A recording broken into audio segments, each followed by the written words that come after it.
You may know the names Stalingrad, Normandy, and Iwo Jima. But the Second World War also had a grinding, forgotten theater where Allied armies fought for 4 months against a fortified mountain. The Battle of Monte Cassino. It was here, in the cold, wet heart of Italy, that soldiers from a dozen nations, American, British, Indian, Polish, and German, fought one of the most costly and brutal sieges of the entire European campaign, the soft underbelly and the Gustav Line. The story begins in the summer of 1943, when the course of the war turned decisively south. The Allies looked towards what Winston Churchill called the soft underbelly of the Axis. The Italian peninsula, the invasion of Sicily, known as Operation Husky, opened the Mediterranean front. As Anglo-American forces swept across the island, dictator Benito Mussolini was deposed and arrested. Italy signed an armistice on September 3, 1943, signaling its withdrawal from the Axis powers. Adolf Hitler, however, reacted instantly. He launched Operation Aksa. German forces disarmed the Italian army, occupied the entire country, and rescued Mussolini, installing him as the leader of the short-lived puppet state. The Italian Social Republic of Salo, Italy, was now a battleground, and the true enemy was the formidable German Wehrmacht. Leading this defense was Field Marshal Albert Kesselring, a veteran airman and master of defensive warfare. Kesselring understood he could not stop the Allied invasion on the beaches. His strategy was to delay, attrit, and funnel the invaders into terrain that favored the defender. He ordered the construction of multiple defensive lines across the mountainous center of Italy. The most powerful of these fortifications was the Gustav Line, anchored by the ancient strategic elevation of Monte Cassino, home to the historic Benedictine abbey, founded by Saint Benedict of Nursia in 529 AD. As the Allies fought their way north, they encountered an unforeseen reality. The mountainous terrain was perfect for defense. The winter of 1943 brought incessant rain, turning roads into muddy quagmires and swollen rivers into deadly barriers. The strategic objective was Rome, but to reach the capital, they had to break the German lines, which were protected by concealed artillery, minefields, and mathematically precise defensive positions. A coalition of nations, the elite German defense. By early 1944, with the front stalled, the Allies attempted a bold flanking maneuver, Operation Shingle, an amphibious landing at Anzio, south of Rome. But this landing was initially contained by Kesselring, confirming that the key to the entire campaign lay at Monte Cassino. This single mountain dominated the Liri Valley and the Rapido River, the indispensable gateway to the north. The Allied command in Italy was a colossal, multinational coalition. At its head was the diplomatic British general Harold Alexander, whose style contrasted sharply with the ambitious, glory-seeking American general Mark Clark, commander of the Fifth Army. Under their command, a mosaic of forces operated, speaking 11 different languages and using incompatible equipment. The American Fifth Army included segregated African American and Puerto Rican units fighting alongside Brazilians. The British Eighth Army included divisions from New Zealand, Canada, and forces from the British Raj, Sikhs, Muslims, Hindus, and the ferocious Gurkhas from Nepal, renowned for their close-quarters combat, and the Kukri knife, the French Expeditionary Corps, composed of colonial units, notably the Moroccan Goumiers, expert mountain fighters from the Atlas, who advanced along routes impossible for any Western army. The Polish Second Corps, led by General Władysław Anders, these soldiers, many of whom had escaped Soviet gulags, fought with an existential goal: to redeem their occupied nation and prove to the world their right to sovereignty facing them was a far more cohesive German force. The heart of the defense lay with the 1st Parachute Division, the elite Fallschirmjäger, commanded by General Richard Heydrich. These were considered the toughest soldiers in the German army, hardened veterans trained for isolated combat who could transform any defensive position into a death trap. Kesselring, a master of strategic deception, used decoys to draw Allied fire away from his main artillery positions, which were often built into natural caves. Hitler's order was simple and absolute. Every meter of ground lost must cost the enemy a disproportionate price. Sectors the First Offensive, the Rapido River disaster. On January 12, 1944, the American Fourth Army prepared to launch the first direct offensive against the Gustav Line. The plan was a risky frontal assault across the Rapido River, led by the American Second Corps. The river was swollen and swift, the terrain mined, and the enemy entrenched. As the first companies crossed in inflatable boats, German shells, fired with surgical precision, rained down directly onto the riverbed. Many soldiers died before reaching the far bank, their boats shattered in the freezing water. The Americans who made it across were immediately pinned down by razor wire and machine gun nests.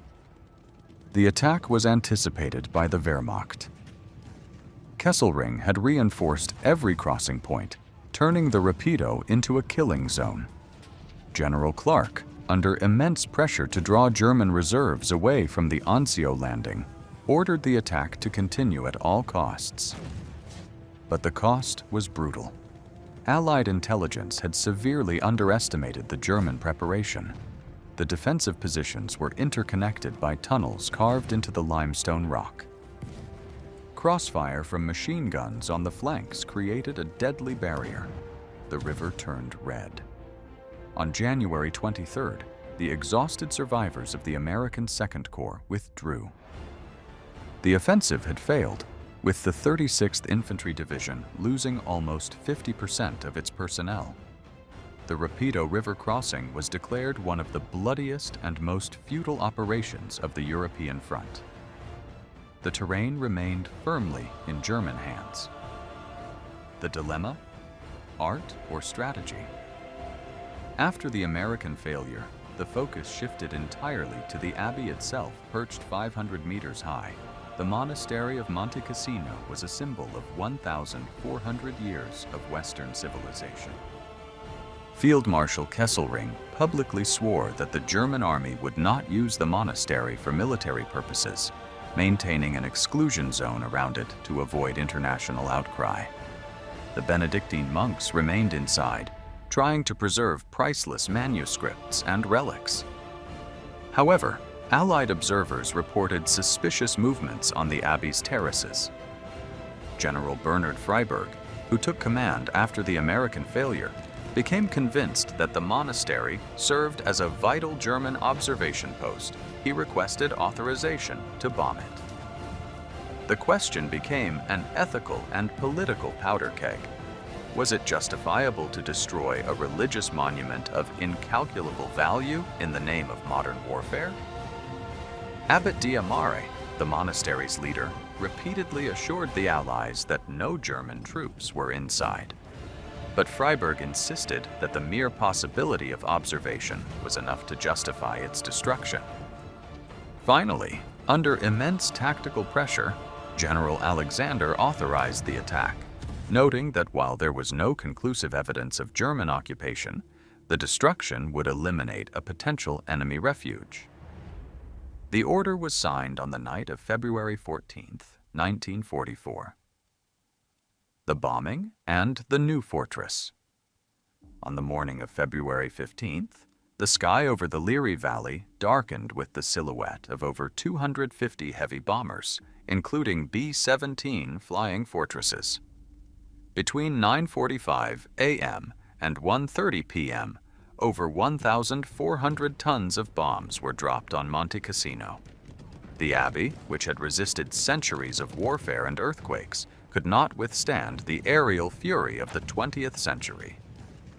medieval stained glass windows, Renaissance roofs, and libraries containing priceless codices were reduced to dust in minutes. The vaults collapsed, crushing more than 200 Italian civilians who had sought refuge inside, believing the sacred place was untouchable. The destruction was complete, but it did not bring Allied victory any closer.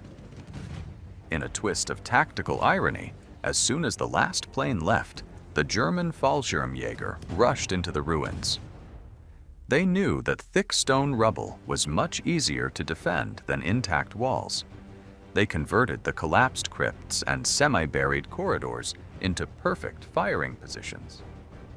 Machine guns were installed in natural openings between the fallen marble blocks. The destruction, far from breaking the Gustav Line, had strengthened it. Monte Cassino was no longer a monastery. It was now a formidable German fortress. The Polish sacrifice and final victory. After the disastrous bombing and 2 more failed offensives by Indian and New Zealand troops, the final assault was ordered. The honor and the tragedy fell to the Polish Second Corps. For General Władysław Anders and his men, this attack held incomparable symbolic value. They were fighting for the honor of their occupied homeland. The Polish attack began on May 12, 1944.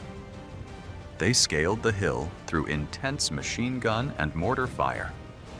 The Germans defended every terrace with fanatical ferocity. The combat was fought at point-blank range with bayonets, grenades, and flamethrowers. The sacrifice was immense. On the morning of May 18, 1944, a Polish patrol finally reached the ruins of the abbey. The German paratroopers, having resisted to the last man, had retreated, knowing they could no longer hold the position. At noon, the Poles symbolically buried their fallen and raised their national flag over the smoking rubble of the abbey. Monte Cassino had finally fallen. Conclusion: the enduring echo. The dawn of May 19th revealed the true cost of the battle. The Liri Valley was a lunar landscape of smoking craters, calcined debris, and scattered bodies. Official figures reported over 55,000 Allied casualties and 20,000 German, not counting the thousands of Italian civilians killed or displaced. The ultimate capture of Monte Cassino paved the way for the breakthrough, leading to the liberation of Rome shortly thereafter. But that victory was stained by the sacrifice made on the slopes of the mountain today. On a green slope beneath the rebuilt abbey, thousands of white headstones line the Polish military cemetery. Above the entrance, an inscription in Polish reads, "For our freedom and yours, we gave our souls to God, our bodies to Italy, and our hearts to Poland."